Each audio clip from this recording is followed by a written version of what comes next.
everyone. I'm your digital host, Tatiana White, and welcome back to another episode of 48's newest digital show, This Month Matters, where each month we'll take a closer look at the causes, communities, and conversations being recognized and why they matter, how they impact our community, and how you can get involved. So, January celebrates and recognizes many things, including National Mentoring Month. So, joining me today to talk more about this from her personal experience is Courtney Green.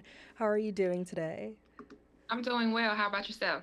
I'm doing great. Thank you so much for joining me. I'm very excited to hear all about like your journey with mentoring and how you started with basketball and how you're like taking that journey and helping other young women too. So, Awesome. It's a pleasure to be on to speak with you today. yes. And so, National Mentoring Month is a time dedicated to celebrating the power of guidance, leadership, and positive role models in shaping people and our communities, and to also just promote and celebrate the power of a supportive, positive relationship in people's lives, encouraging more people to become mentors and raising awareness of the proven benefits of mentorship. So, Courtney, she is a former Division One athlete. She is an entrepreneur. She's a mental health advocate, author, and mentor. She wears a lot of great hats. And so she's helping teen girls and young women build confidence, resilience, and emotional strength. So, Courtney, can you just tell us a little bit about who you are and like a little more about what you do and what your role has been as a mentor? Absolutely. Again, my name is Courtney Green. I am a mentor, previous Division One basketball player. I'm originally from Birmingham, Alabama, and that's kind of where I kind of have my roots as far as mentoring young women. I use my experiences personally to kind of cater to the next generation and uplift them in ways that they may not see possible for themselves. Yes, that's awesome. And I'm glad that you're able to do that and that you're showing them, like you said, ways that they can see themselves. And sometimes you just need that person to be there to like encourage them and show them a way that they can accomplish things that they might have not thought that they would be able to. So. Absolutely. They think that, their reality is so far out of reach. And I just, use my own personal experiences and what I went through as an athlete to kind of relate to them a little bit better. Yes. And so speaking of being an athlete, you went from being a Division One athlete at LSU, and so you became a mentor and mental health advocate.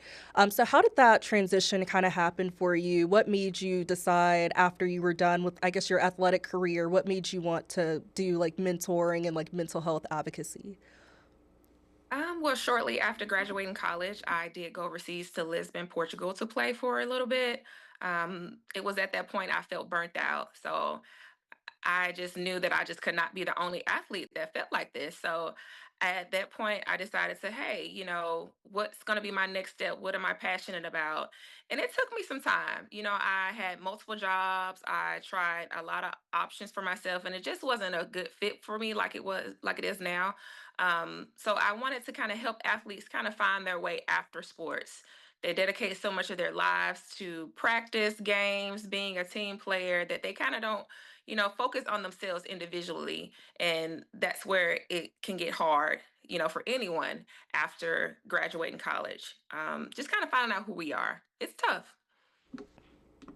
Yes, and I love that because I know like I wasn't an athlete in college, but I was like friends with athletes and I just know like that strain that can be there sometimes and then especially Yeah. when you're not like going professional, just trying to find that transition and balance of what's next. And so I'm glad that you're able to be that for other young people who are athletes in college and just trying to figure out like life outside of what it's like being an athlete and into the real world. Absolutely. Some people may not know what that looks like for them. So that's where I kind of Mhm. come into play to say, hey, what are you passionate about? What are your strengths? What are your weaknesses? And, what is something that you've always thought about yourself? I always Mhm. tell my athletes, you're more than an athlete. You can do Yes. multiple things. It's just finding Mhm. out which avenue best fits you. Yes, absolutely. And it's good. Like, sometimes you just need that person to give you that push because sometimes you don't know until somebody's like, okay, like, give me a breakdown of like your top three favorite things that you like to do and things like that. So sometimes you just need somebody to push you to look at something bigger than where you are. So Absolutely. yes. And what are like some of those like biggest like emotional or mental health challenges that you see today with like mentoring teen girls and young women? And what's your goal as a mentor to help them through some of those main challenges that you're seeing? Well, as of recently, I am seeing a lot of women deal with anxiety. They get very nervous, they get very anxious, they don't want to make a mistake, and they're very hard on themselves. So I think the main thing is just kind of slowing down and not being in a rush and feeling like you have to get somewhere by a certain age or do things that you see everyone else do. It kind of puts like some unwanted pressure on them, and then they put it on themselves. That's where that performance anxiety comes from. They're so goal driven and they try to just do everything at once instead of just slowing down and completing one task before moving to the next one.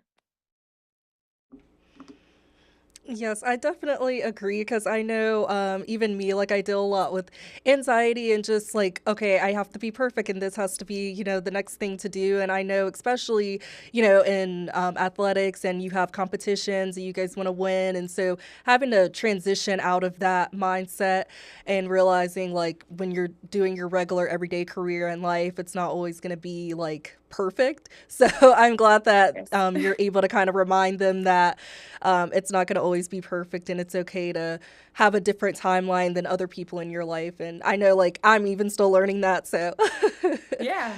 Hey, and it's a journey, and I just don't want people to see what they see on social media and try to apply right. it to their lives because we're tailor made and Yes. it's not always going to be what you see everyone else doing. So find out Mhm. what you're good at and stick to it. Yes, I remember one time somebody told me like social media is everybody's highlight reel. A lot of the time we're not going to always see the sad parts and the hard parts. So, not to compare yourself to people on social media.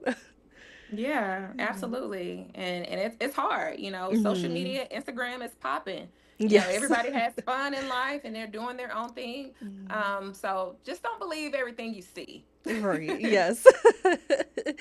And you talked a lot about like young women embracing their God-given identity. I know that's one of the main things you do with your mentoring. And so can you just talk a little bit more about like how you incorporate that kind of embracing their identity and who they are and how you incorporate that in your mentoring? Absolutely. Again, I kind of use my own personal experiences. I've always wanted to get into entrepreneurship. I love children. I just had to sit down with myself and kind of write down some positives about myself and what I have always wanted to do. Um, and I just, put that in my book, Stronger Every Day. It's an ebook that can be purchased online, and it gives you a way to, kind of question yourself. You can do daily topics. You can do like little exercises to see, okay, what's something that kind of ticks me off, or what's something that I don't like, and it helps you to kind of push you to taking a walk, trying things that are new. I've never once thought about getting in a hot air balloon until I just kind of saw someone doing it, and my best friend kind of pushed me to do it. So now it's like an experience. I can say, well, I've done that. So I just try to use some things that helped me growing up and in my adult life as well. Yes, and I think that's amazing that you did the hot air balloon thing. I want to Mhm. try that one day, but a little scared of heights, but definitely. But I'm glad that you have that book, and I was going to ask you a little bit about like your inspiration and even writing that and how it is tying into your mentorship. And I love those kind of books where it's questions or kind of a workbook type of thing as well, so people can Mhm. interact with it and like they're learning from your experience, but then they're also being able to look into their own lives and see, how they can apply those things as well. And Mhm. so, can you talk a little bit more about like your inspiration behind like that book? Initially, I decided to work on this book because during COVID, my daughter, she is just a fireball. And I realized like she just cannot be contained. We couldn't go outside to the grocery store. And I just decided, okay, well, let me try to find some ways for her to kind of relieve some of the pressure. Um, Help her kind of, still be a normal kid. So I decided to create a coloring book called Dance in the Rain. And it's where you can do activities. It gives you opportunities to do something new, try things new. Like I said, figure out yourself and what you like. Um, a lot of it is like daily challenges to where you can kind of get to know yourself a little better. COVID was a really tough time for a lot of us. So I think that creating that journal kind of helped her kind of blossom into the young lady she is today. So Yeah, and I know like it was journaling in general during that time and any hard time it's easy just to let it out, and it's also good that it's like kind of a guided journal too. So it's like, Mhm. cuz I think sometimes like when people don't have like a prompt or something, they're like, okay, what do I say? Where do I start? And so I Yes. think it's really good that you have it in a way where people can be guided a little bit and figure out like what they want to talk about and figure out in their Mhm. life. Yeah. And from your experience, what does like a good mentor really provide, and what do you think or advice you would give to somebody who is trying to figure out how to be a mentor if they're interested in mentoring? What is like some good pieces that people need, like advice or support, being an accountability partner? I think people should just start in their community. There are a lot of kids who need help in our community, and that's where I started from. Um, I have neighbors with children, and I'm always in the scenes with my daughter. And really, all they need is just a listening ear. They don't always need advice. They don't always need you telling them what to do. Sometimes they just want you to listen and kind of hear out their problems. And at a later point, then you can offer advice to try to help them find solutions. And I think we need to not be so critical of young children. They're different. This generation loves to do, you know, things that just don't make sense sometimes, but we just need to help them kind of rationalize and say, hey, let's try this way, instead of just critiquing them all the time and trying to make them do what we did as young adults, because they're different. These kids are new, and they are into social media technology, and their options are just limitless now. So they see everything and they think that they can just kind of dibble and dab into it, which is fine. But you want to do it under some options that make sense to you. So just be a listening ear and just start with the kids in the community, and just listen to them. Yeah, and I definitely agree. We have like a very new like generation and a lot of things that like parents and stuff who are older who maybe didn't experience things that kids today do with social media. Like whenever a kid is going through something at school, sometimes they can't get away from it because it's social media now, and so it might still follow them. And so I think that's a really great just plan and idea, is just to be a listening ear and somebody that they know that they can talk to and stuff and not feel like they're going to be judged or reprimanded. So, That's it, because a yeah. lot of kids, they're still finding their way, and you have Right. to understand that we made mistakes in our own way growing up, and sometimes the best teachers are lived experiences. So we just have Yes. to, just not give up on them, and just be patient, and just, like I said, be a listening ear. Yes, life is definitely the one of the greater teachers for sure. Mhm. And what's one thing that you would recommend that somebody can do now, like parents or coaches or mentors right now, that they can do to just better support young women and men? Oh, that's a great question. There's a lot that can be done. But in a nutshell, I would just say to kind of be open to doing things their way. My parents are older, and a lot of things that we did growing up, they always, kind of met me where I was.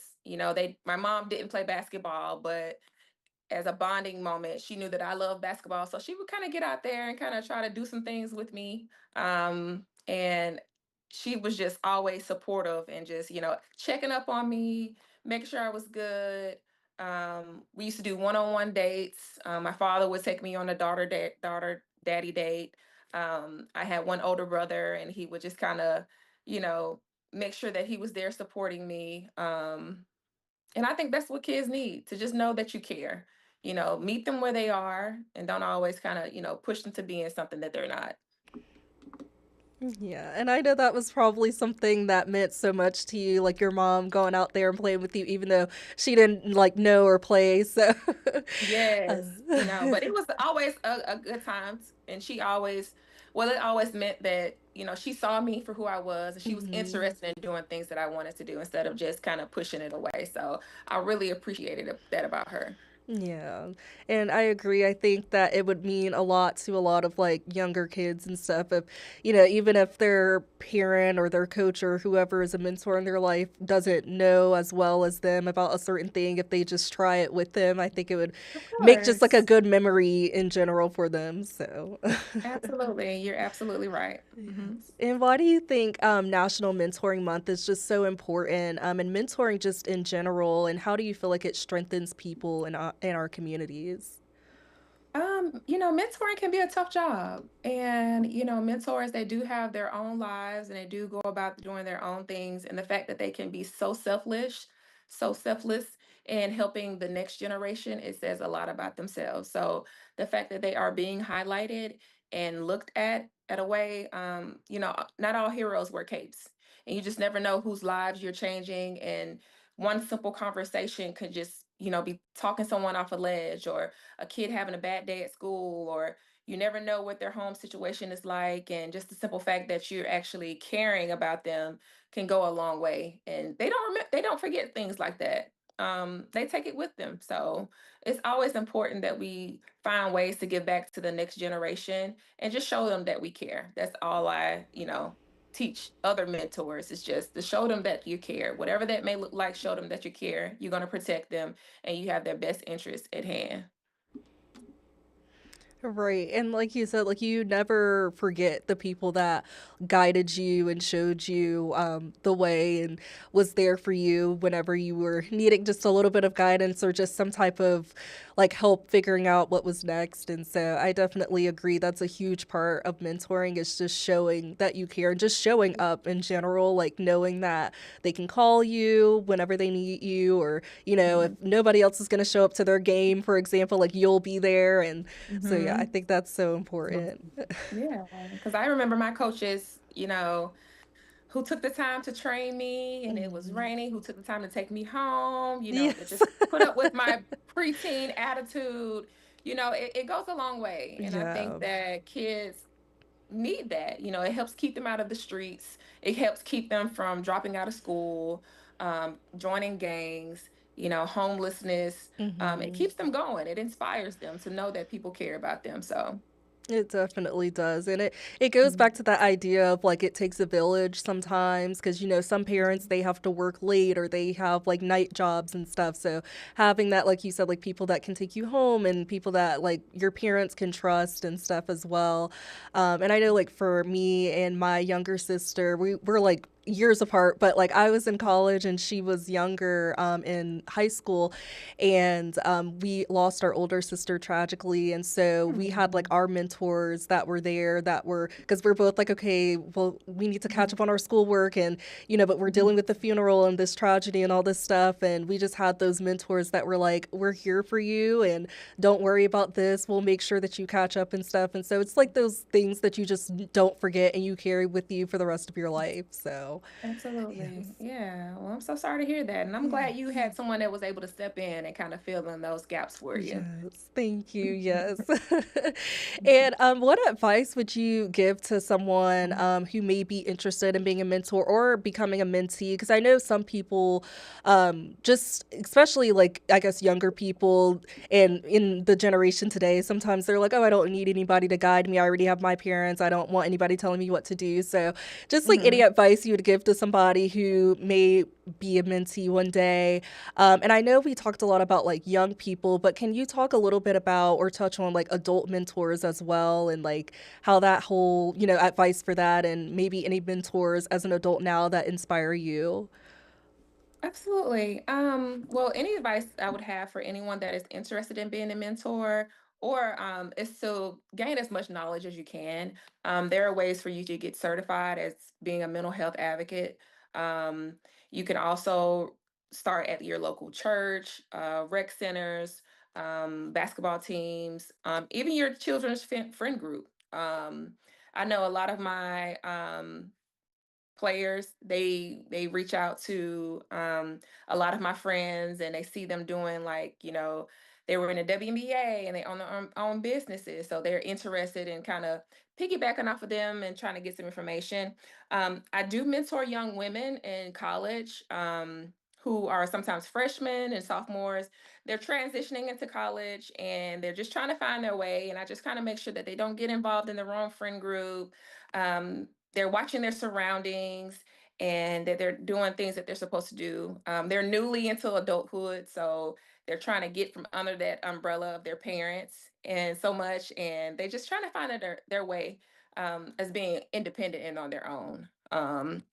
But if anyone wants to reach out to me, you can always email me. I do have um, some seminars. I have summits that I do sponsor. We'll be having one in May 17th in Birmingham, where young women can come and kind of see other women that they look up to and kind of reach out to them as far as being a mentor. But you can always reach out to me and I would do my best as I can. Yes, and I think that's so good that you do the young college girls and stuff, freshman and sophomore year, because I know like that first year, like away from home, it can be very exciting and like you can stray away. So it's really good to kind of have somebody to be like, okay, yeah, you have some freedom, but like, here are some steps to kind of keep yourself grounded still. So, Mhm. yes. Well, and they're so excited to be on their own. And I just kind of, Mm-hmm. teach them about, hey, when you're going out, don't leave your drink, what Yeah. to look Mm-hmm. for. They always need dating advice, even though they Yes. don't want to hear it all the time. Yeah. You know, Mm-hmm. even when it comes to academics, how to, handle your classes and, how to be approachable, how to dress. And I Mm-hmm. give them the whole rundown. So Yes. I don't shy away. So. Yes, and I love that. And I know that you are very like you'll be straightforward with them. And I think that's a very Mhm. important part of mentoring is somebody that's not gonna just tell them what they want to hear, but things that they need to hear. And so I think that's amazing that you do that for them. Yeah, I am big on accountability, Yes. especially between my own children and my husband. Hmm. I teach them that we're a family and it don't always look like what you want it to. And, we Hmm. do give out a lot of tough love, but that's only because we care about you Right. and we want to see you doing well.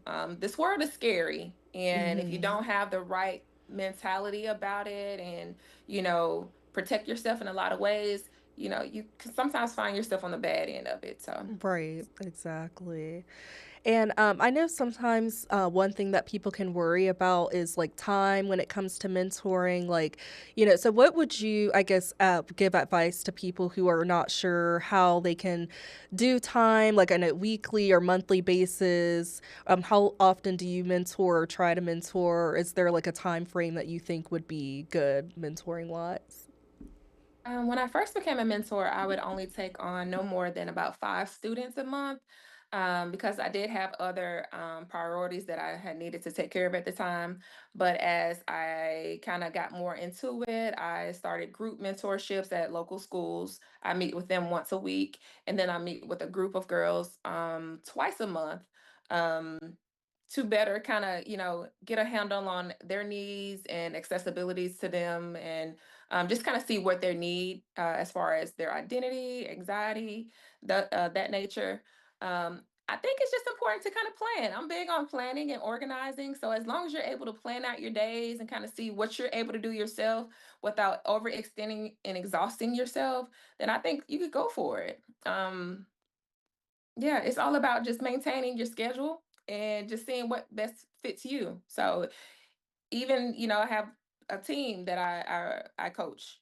Sometimes I'll before practice I'll take about 20 minutes to kind of teach them mental health techniques, emotional intelligence, how to be a good teammate, how to be coachable, and you can always tie it into whatever you do with your career or in your life. So just kind of see how we can mesh, between your worlds, basically. Yeah, and I agree. I think planning is like a huge part of it. And as long as you can make sure that you have enough time, to do the things you need to do, but also being a mentor, it would be really beneficial. And I know like I used to mentor in college, a young girl in high school. And so I would just try to have a day like just through the week if she had time during even like her lunch or something and just go and sit and have lunch with her. So just, little things like that I think could be helpful just, trying to make it work for both of y'all's schedules. Absolutely. Or even if they want to meet me at the park or at the gym, Mhm. sometimes I'll say, hey, I'm taking my family out to eat. If you want to come, we can Mhm. talk. Or you just have to kind of incorporate it with your day-to-day life. And that means a lot to Yes. them when they feel included in things as well. Yes, and being able to just, like have a family meal with you and get to Mhm. see how you interact with like your family and stuff because they may Mhm. not have experienced something like that or so. Yes, ma'am. Yes. And for anyone who wants to connect more with you, how can they do that? Do you have any social media or websites or anything? I do. I am on Instagram.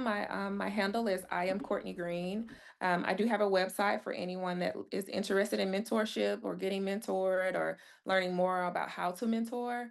It's CourtneyGreenOfficial.com. I'm on Facebook, Courtney Green. So I haven't got a hold of TikTok yet, but I will be on there soon. So, um, but anyone can always reach out to me on Facebook, Instagram, or my personal website. Yes, awesome. And yeah, I'm sure you will do amazing on TikTok. I know a lot of influencers on there do like advice reels and things like that. So I'm sure whenever you're ready, you'll do amazing on that. So Thank you. yes. And is there anything else you would like to share about your journey or mentoring, advice on mentoring or anything before we wrap up? I just want to tell those that who are looking for a mentor or looking to get into mentoring is just don't give up. It's tough and not all everyone will be receptive of what you have to offer them. But just know that you're doing it for a reason and eventually even if you just have an effect on one person or two people, someone will hear you and someone will need the information that you have. So just don't ever give up. I love that. And I think that's such an important piece of advice too, because like you said, sometimes like especially like younger kids and stuff, they're not gonna always be receptive or like they may have an attitude and things like that. And so then you might be like, okay, what am I doing wrong? Am I Mhm. like supposed to be mentoring this person? So it's good to know that like sometimes if you just stay persistent, they will eventually open up to you. So Yeah, they will. And like I said, sometimes they're just having a bad day or they just, need a hug and they just yeah. need someone to just sit with them. But just don't Hmm. ever give up on trying to make a difference. Right, yes. Well, Courtney, thank you so much for joining me and just for the work that you're doing and just uplifting and empowering young women and just young people in the community and being that inspiration that they need and doing wonderful work. So we appreciate you. I know the young women you mentor appreciate you as well. I appreciate you guys so much for the opportunity to speak with you today and shed some light on mentorship. It was a pleasure. Yes. And thank you all for tuning into another episode of This Month Matters. January's National Mentoring Month is just a reminder that sometimes one person's guidance, encouragement, or belief can change a life forever. I hope you all have a great rest of your day.